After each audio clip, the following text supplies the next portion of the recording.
নমস্কাৰ, মই গীতাশ্ৰী নমাতি মধ্য ইংৰাজী বিদ্যালয়ৰ সহশিক্ষয়িত্ৰী।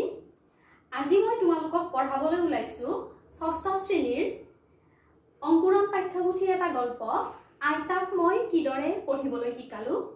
এই গল্পটো লিখিছে সুধামূৰ্তিয়ে।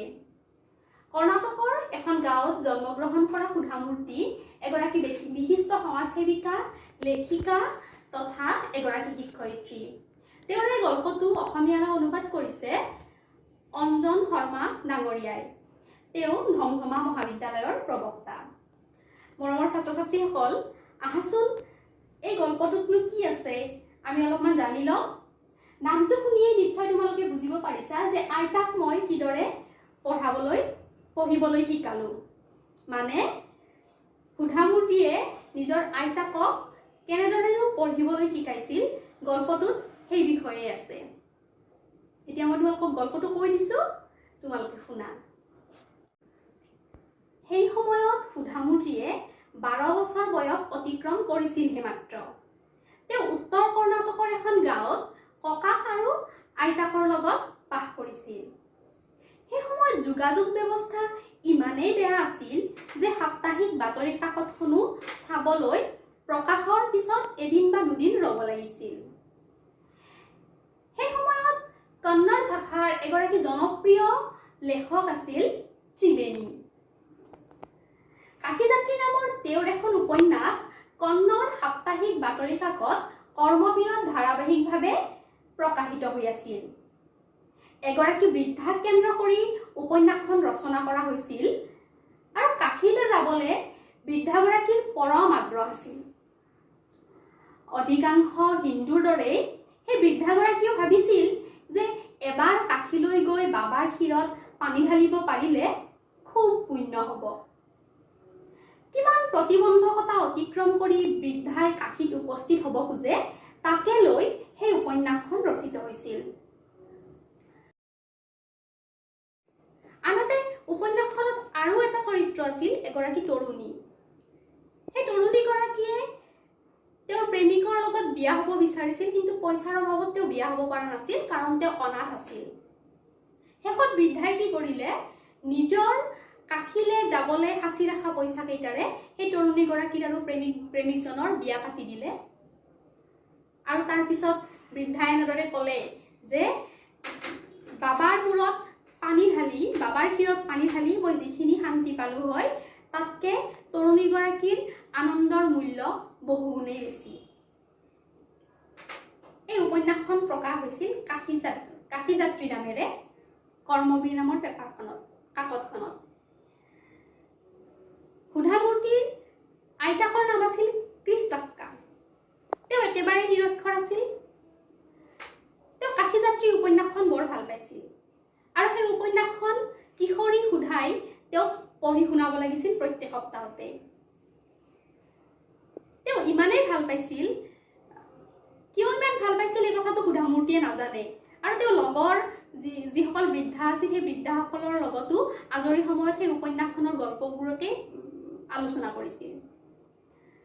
আচলতে সুধামূৰ্তিৰ আইতাকৰো মনৰ ভিতৰত হয়তো কাশীলৈ যোৱাৰ কাৰণে বৰ এটা ইচ্ছা আছিল, সেইকাৰণে হয়তো তেওঁ সেই উপন্যাসখন ইমান ভাল পাইছিল।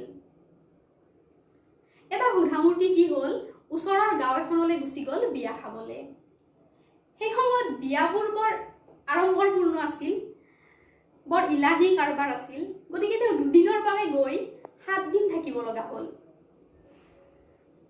যেতিয়া সুধামূৰ্তি ঘূৰি অহাৰ পিছত দেখিলে যে আইতাক বৰ বিষণ্ণ হৈ আছে, তেওঁৰ মনটো মৰা, তেওঁ চাগে কান্দিছে। সুধামূৰ্তি আচৰিত হ'ল, যাওঁতেতো আইতা ঠিকেই আছিল, এতিয়া কি হ'ল। সুধামূৰ্তিৰ আইতাক এগৰাকী ইমানেই শক্তিশালী মহিলা আছিল যে তেওঁ বিভিন্ন বহুত ডাঙৰ ঘাত প্ৰতিঘাততো কেতিয়াও কান্দা সোধাই দেখা নাছিলে। সেইদিনাখন ৰাতি তেওঁলোক যেতিয়া শুবলৈ গ'ল চাদলৈ, জোনাক নিশা, গ্ৰীষ্মকালৰ নিশা, আইতাকে তেওঁৰ স্নেহময় হাতৰ পৰশ সুধামূৰ্তিৰ মূৰত দি কৈছিল যে মই যেতিয়া সৰু আছিলো তেতিয়াই মা ঢুকাইছিল। তাৰপিছত কোনো অনুশাসন নোহোৱাকৈ, কোনো শাসন নোহোৱাকৈ আমি ডাঙৰ হলো সৰুতে আমাক বিয়া দি দিলে কিয়নো সেই সময়ত ছোৱালীবোৰক শিক্ষাটো সপোনৰ অগোচৰ আছিল তেতিয়া আকৌ আইতাকে ক'বলৈ আৰম্ভ কৰিছে যে তুমি যেতিয়া বিয়া খাবলৈ গৈছিলা তেতিয়া কৰ্মবীৰ নামৰ সেই কাকতখন আহিছিল মই কাকতখন খুলি চাই কাশীযাত্ৰী নামৰ উপন্যাসখনৰ কেৱল ছবিবোৰ চাই আছিলো কাশীযাত্ৰীখন পঢ়িবলৈ তীব্ৰ হেঁপাহ হৈছিল যদিও এক বৰ্ণও বুজিব নোৱাৰিলো আৰু তুমি অহালৈ অপেক্ষা কৰি থাকিলো গাঁৱৰ অইন মানুহৰ ওচৰলৈ গৈ উপন্যাসখন পঢ়ি আহিব পাৰিলো হয় যদিও মোৰ মনে নকলে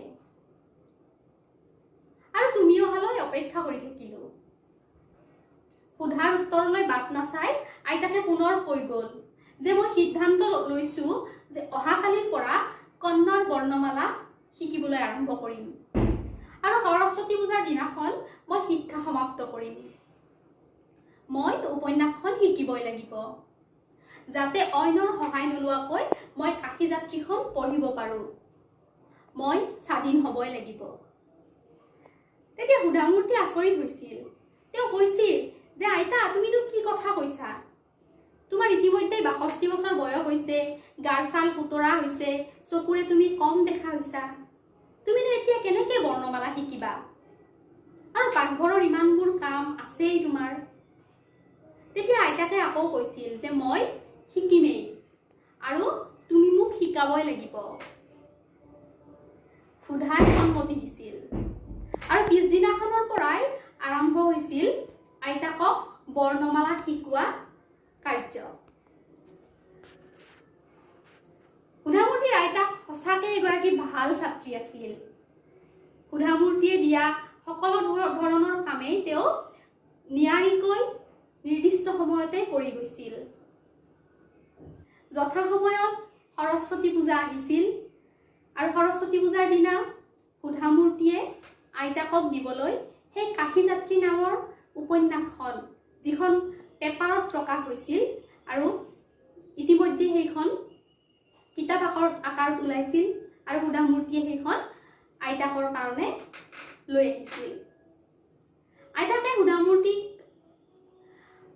সৰস্বতী পূজা মণ্ডপলৈ লৈ গৈ বেদীৰ ওচৰতে এখন টুলত আইতাকক বহুৱাই দিছিল সুধামূৰ্তিক বহুৱাই দিছিল আইতাকে তেওঁৰ হাতত এটা ফ্ৰকৰ কাপোৰ এটা তুলি দিছিল আৰু নাতিনীয়েকৰ ভৰি চুই সেৱা কৰিছিল সেই সময়ত সুধামূৰ্তি খুব আচৰিত হৈছিল কিয়নো আমাৰ ভাৰতীয় পৰম্পৰাত ডাঙৰে সৰুক সেৱা কৰাটো নিয়ম নাই তেতিয়া কৈছিল যে আইতা তুমি কি কৰিছা তুমি মোক কিয় সেৱা কৰিছা তেতিয়া আইতাকে কৈছিল যে মই মোৰ নাতিনীক সেৱা কৰা নাই মই মোক জ্ঞান দান কৰা সেই নাৰীগৰাকীক সেই শিক্ষয়িত্ৰীগৰাকীকহে প্ৰণাম কৰিছো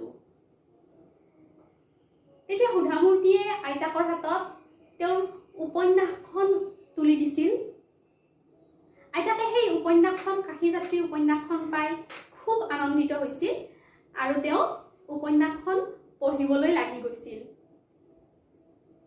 তেতিয়া সুধামূৰ্তিৰ এনেকুৱা লাগিছিল যে জীৱনৰ প্ৰথমগৰাকী ছাত্ৰী তেওঁৰ জীৱনৰ প্ৰথমগৰাকী ছাত্ৰী ডিষ্টিংশ্যন লৈ পাছ কৰিছে মৰমৰ ছাত্ৰ ছাত্ৰীসকল গল্পটো ইয়াতে শেষ হৈছে এই গল্পটোৰ পৰা আমি বহুত কথাই জানিব পাৰো নহয়নে প্ৰথম কথা আমি জানিব পাৰো যে শিকাৰ বয়স নাথাকে মানুহে যেতিয়াই মন যায় তেতিয়াই শিকিব পাৰে তোমালোকৰো নিশ্চয় ওচৰ পাজৰত নহলে বা ঘৰতে এনেকুৱা কোনোবা লোক আছে যিসকলে এতিয়াও বৰ্ণমালা নাজানে বা পঢ়িব নাজানে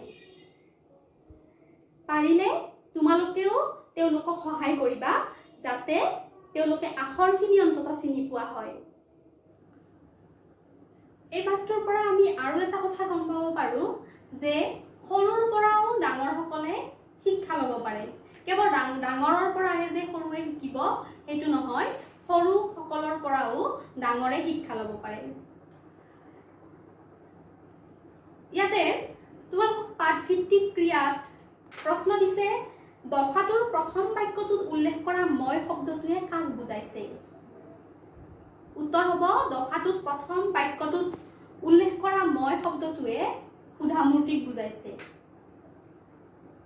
সেই সময়ত যোগাযোগ ব্যৱস্থা কেনে আছিল সেই সময়ত যোগাযোগ ব্যৱস্থা একেবাৰে ভাল নাছিল অনুন্নত আছিল প্ৰতিদিনে কাকত পত্ৰবোৰ চহৰৰ পৰা কিহেৰে আহিছিল প্ৰতিদিনে কাকত পত্ৰবোৰ চহৰৰ পৰা এখন বাছেৰে আহিছিল বাছখন আহি গাঁও পোৱালৈ অধীৰ আগ্ৰহেৰে বাট চাই থকাৰ কাৰণ কি আছিল বাছখন আহি অধীৰ আগ্ৰহেৰে বাট চাই থকাৰ কাৰণ আছিল যে সেই বাছখনত বাতৰি কাকত আহিব আৰু তেওঁলোকে বাতৰি কাকত পঢ়িবলৈ পাব ইয়াৰ উপৰিও তোমালোকক এটা প্ৰকল্প দিছে প্ৰকল্পটো এনেকুৱা ধৰণৰ যে দৈনিক বাতৰি কাকত বা সাপ্তাহিক বাতৰি কাকত কেইখনমানৰ নাম লিখিব দিছে তোমালোকক আৰু সোমবাৰৰ পৰা দেওবাৰলৈ সেই বাতৰি কাকতবোৰত আহা বিভিন্ন ধৰণৰ শিতান যেনে সম্পাদকীয় শিতান সম্পাদকলৈ চিঠি সংবাদ প্ৰবাহ খেলৰ পৃথিৱী ধাৰাবাহিক গল্প বা উপন্যাস সেইসমূহৰ নাম লিখি এটা ধুনীয়াকৈ প্ৰকল্প প্ৰস্তুত কৰিব দিছে ইয়াৰ উপৰিও এই পাঠটোত তোমালোকক দিছে যে যুক্তাক্ষৰযুক্ত শব্দ বিচাৰি উলিয়াই তালিকা প্ৰস্তুত কৰিব দিছে পাঠটোত যুক্তাক্ষৰযুক্ত শব্দ বহুতো আছে এই শব্দবোৰ বিচাৰি উলিয়াই তোমালোকে তালিকা প্ৰস্তুত কৰিবা এতিয়া পাঠত উল্লেখ কৰা সাপ্তাহিক কাকতখনৰ নাম কি পাঠত উল্লেখ কৰা সাপ্তাহিক কাকতখনৰ নাম আছিল কৰ্মবীৰ আইতাকে কাকতখন কিয় ভাল পাইছিল কিয়নো সেই কাকতখনত কাশী যাত্ৰী নামৰ এখন উপন্যাস ধাৰাবাহিকভাৱে প্ৰকাশ পাই আছিল আৰু সেই ধাৰাবাহিকখন আইতাকে খুব ভাল পাইছিল সেয়েহে তেওঁ বাতৰি কাকতখনো ভাল পাইছিল আইতাকে লোৱা দৃঢ় সংকল্পটো কি আইতাকে লোৱা দৃঢ় সংকল্পটো আছিল যে তেওঁ কন্নড় ভাষা শিকিব বা তেওঁ লিখিব পঢ়িবলৈ শিকিব ছাত্ৰ ছাত্ৰীসকল পাঠটো পঢ়ি নিশ্চয় তোমালোকে ভাল পাইছা পিছৰ ক্লাছত আমি আকৌ লগ পাম